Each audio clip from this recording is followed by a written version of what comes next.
Así es, gracias Paula. Vamos a hablar de un tema. ¿Los datos son suyos? ¿Totalmente suyos?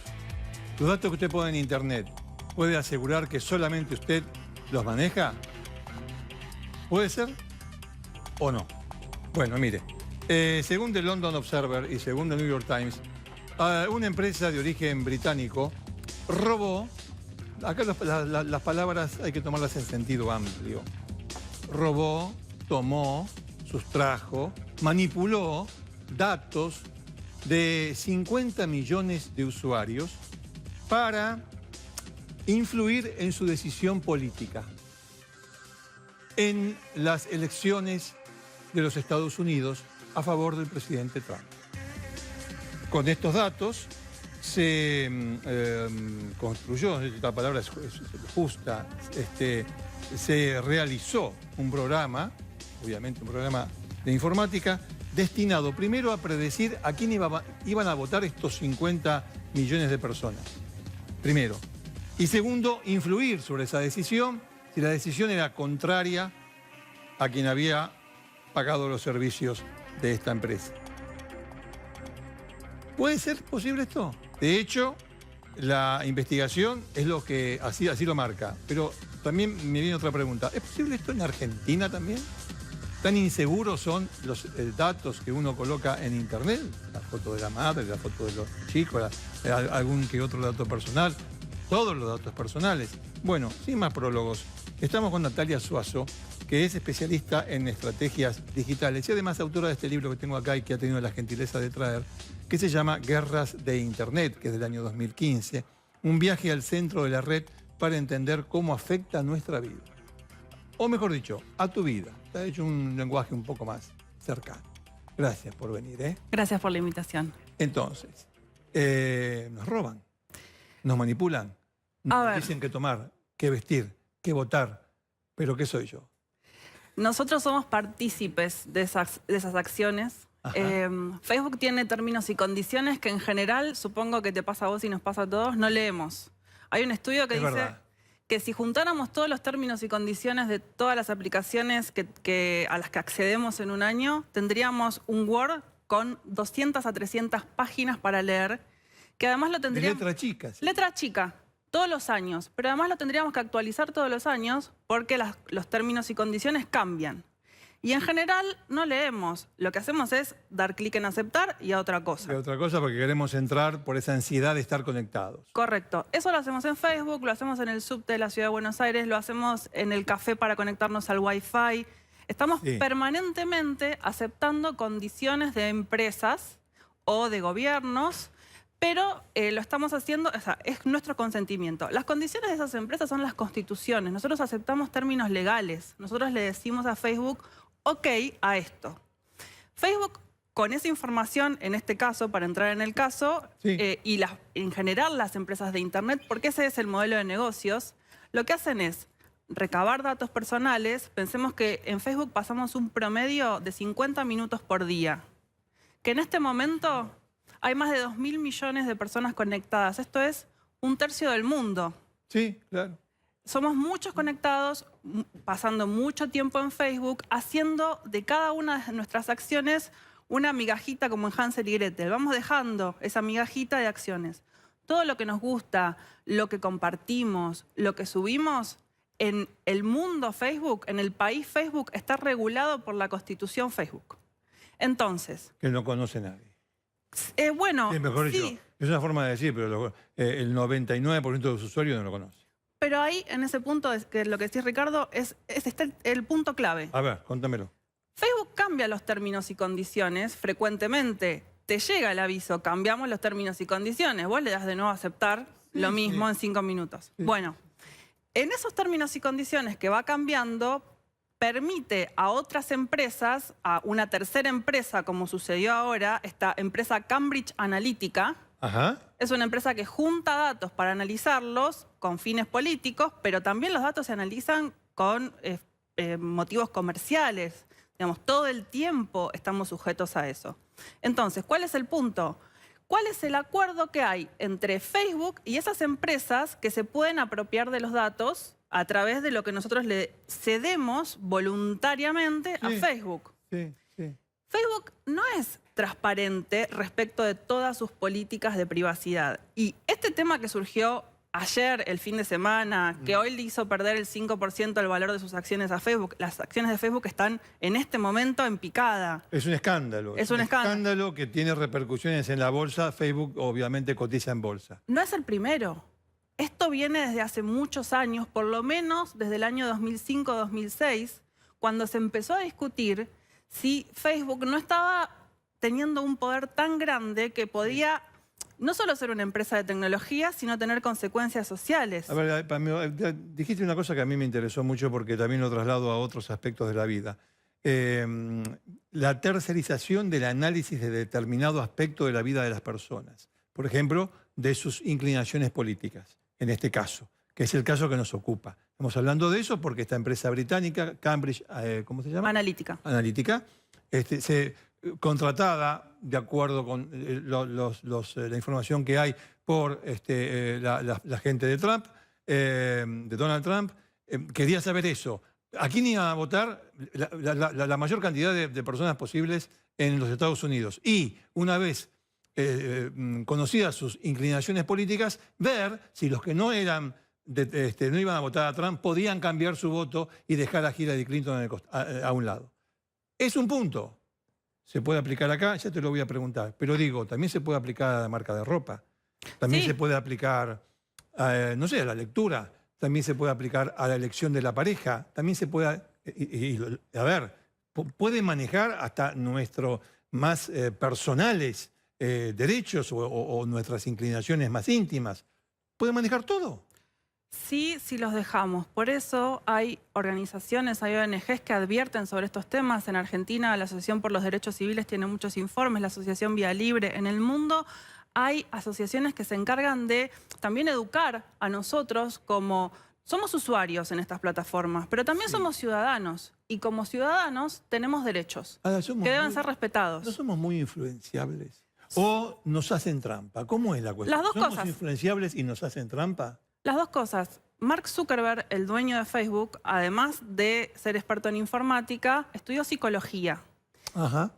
Facebook tiene un gran equipo que se llama Data Science, ciencia de los datos. Ese equipo funciona, dicho por personas que trabajaron, que renunciaron y después contaron cómo se trabajaba, dándonos a nosotros lo que queremos todo el tiempo. Nos hace sentir confortables. ¿Cómo lo hace? Analiza lo que nos gusta hoy, lo que nos gustó mañana. Por ejemplo, a vos te gusta el rugby, mañana te va a poner videos de rugby y te gustan los perros de tal raza, te va a poner... O sea, ¿por qué? Porque lo que quiere Facebook es que vos en ese ecosistema te quedes la mayor cantidad de tiempo. ¿Para qué? Para poder tener información y saber lo que te gusta hoy, pero poder predecir lo que querés mañana. Es la mal llamada inteligencia artificial. La mal llamada inteligencia artificial. ¿Qué es la inteligencia artificial en realidad? Es... entrenar una máquina, entrenar un software para que recabes información permanentemente y después te vendan cosas a partir de eso. Discúlpame, no es exactamente igual, no es, lo voy a aclarar, pero esto es Matrix. Bueno, a ver... No es exactamente igual, pero... Hay que tener en eso... Vivimos en este mundo. Sabemos que es así, que funciona así, que tenemos esta información que está siendo recabada permanentemente. Sí. Nosotros también podemos hacer cosas para tener más control de la información.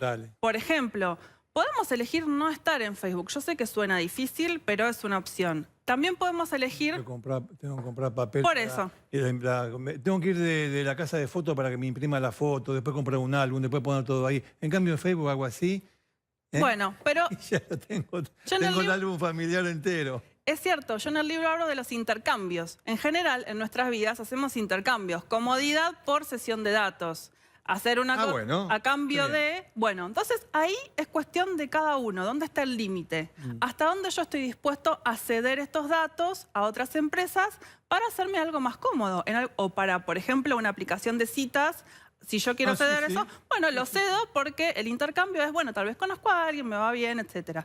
Esos son intercambios que hacemos permanentemente. Ahora, en este caso concreto, era una aplicación que la gente se bajaba.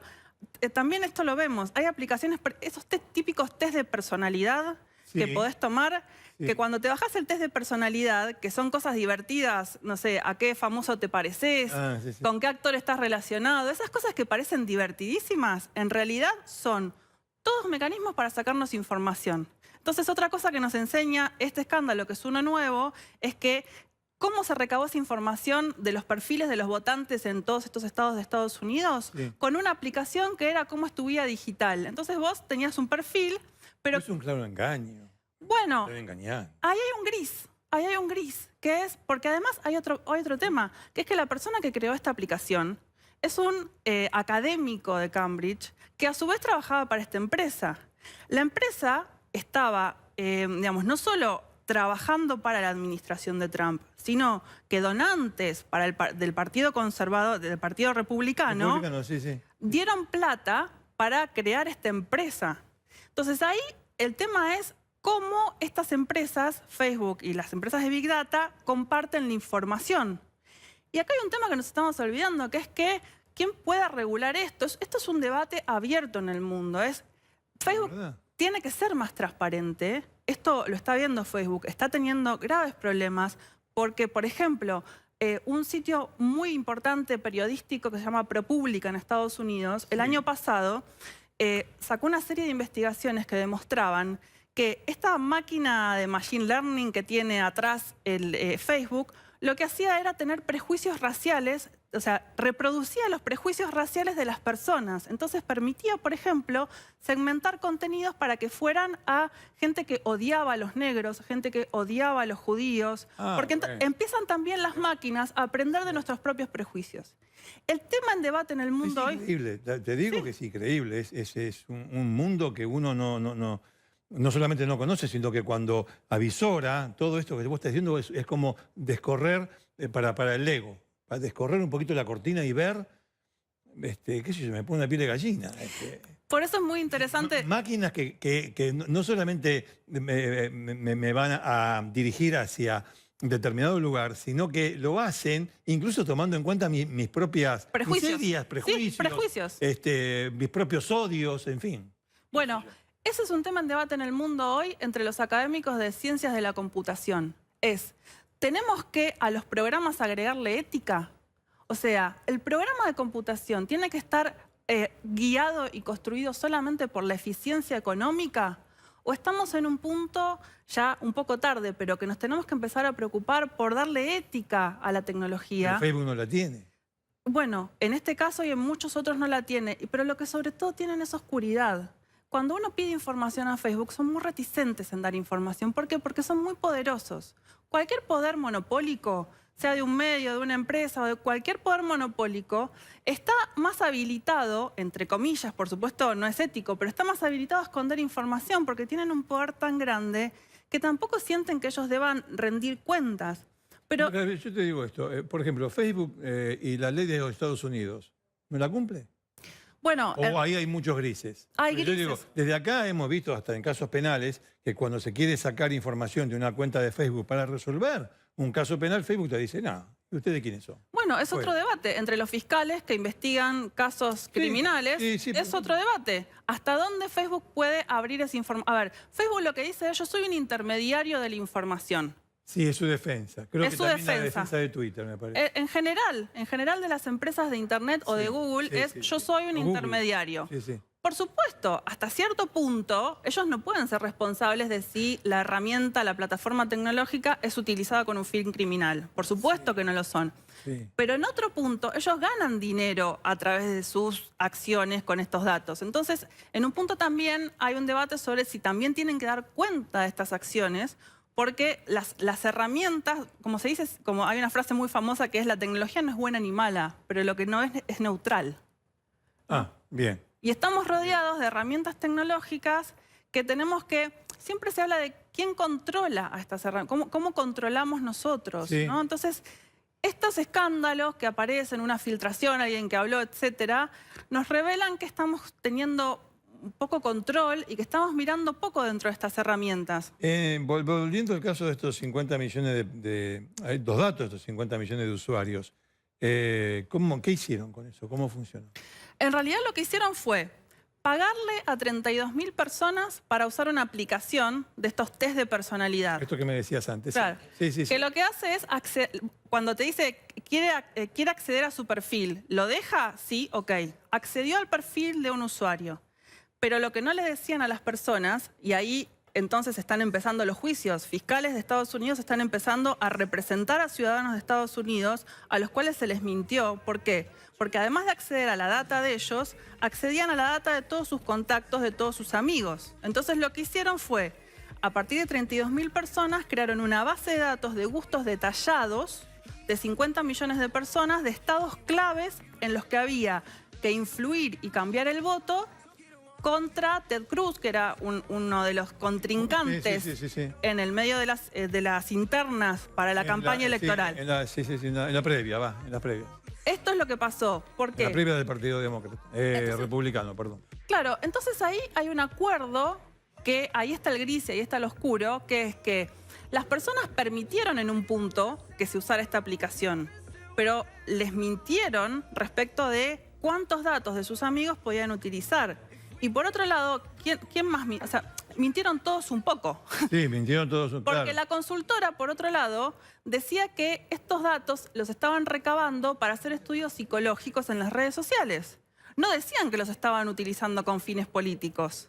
Claro. Entonces todos mienten un poco. Pero, ¿cuál es el problema detrás de todo esto? Volvemos. Es que Facebook es una herramienta que tiene demasiados datos sobre nosotros. Se volvió muy grande.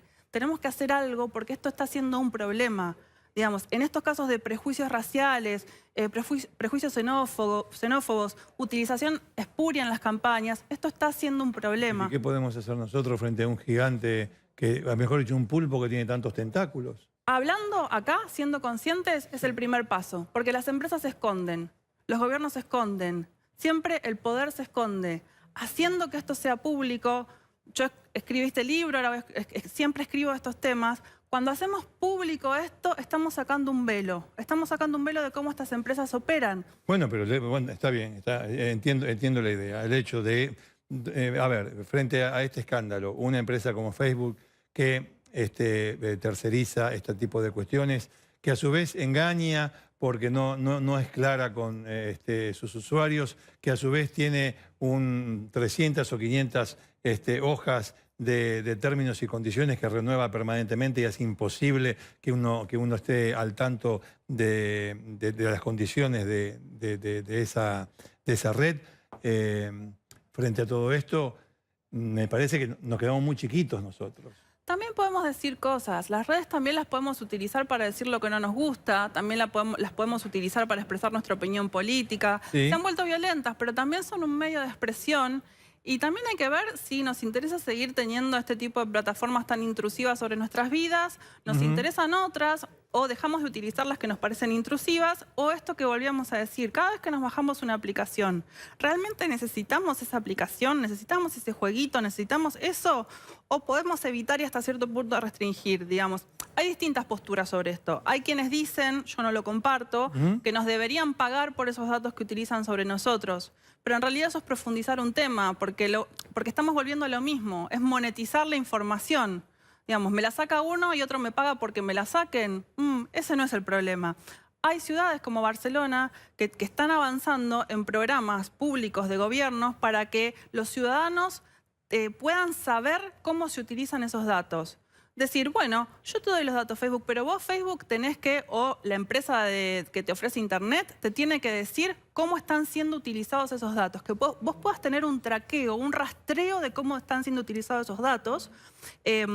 Y entonces puedas decidir a qué compañía querés compartirle tus datos. Sí. Por ejemplo, pequeñas compañías de telecomunicaciones, salió un informe hace muy poco en la Asociación por los Derechos Civiles, que trabaja con otra asociación. En Estados Unidos hay compañías de telefonía que tienen un cuidado más preciso sobre los datos y le dicen a las personas cómo están utilizándolos. Entonces, también generan un marketing positivo. Vos decís, yo me voy a asociar a la compañía o voy a darle mi plata a la compañía que me diga cómo utiliza los datos. Claro. Y entonces también están haciendo un marketing positivo con eso. Es otro camino y para mí es el más interesante y también es posible, digamos. ¿No hay indicios de que Facebook de esta manera haya influido acá en cuestiones políticas en Argentina? Por ahora no tenemos indicios. No, campañas tarjetizadas se hacen, esto es una práctica habitual, pero no tenemos datos por ahora de que se hayan utilizado de estas maneras. Pero sí aquí en este caso, son 50 millones de personas o de usuarios, que a su vez no son 50 millones porque todos sus contactos hace una masa de ciudadanos enorme. Me quedo chiquitito frente a todo esto, insisto con esa idea. No, tenemos poder. Si nos juntamos de la misma manera que le podemos comprar un producto a una empresa que cuida el medio ambiente, o a una empresa que no tenga un taller clandestino, o ser conscientes de nuestro consumo, con las redes sociales también podemos ser más conscientes y decidir. Hay un principio general que me parece a mí, ¿no? Que saco como conclusión, una de las conclusiones. Es que yo tengo que manejar mis datos, o yo tengo que saber qué hacen con mis datos y no que ellos hagan lo que sea, sobre todo con esa combinación que me pone también la piel de gallina, el manejo de la tecnología junto con el de la psicología. Sí. Eso es bastante perverso, te diría, si no está en manos de un santo, es bastante perverso. Bueno, los creadores del botón me gusta de Facebook y muchas personas que estuvieron en la empresa no usan redes sociales, para tenerlo en cuenta. Natalia Suazo, muchas gracias por tu visita a Metadata, muy amable. De nada.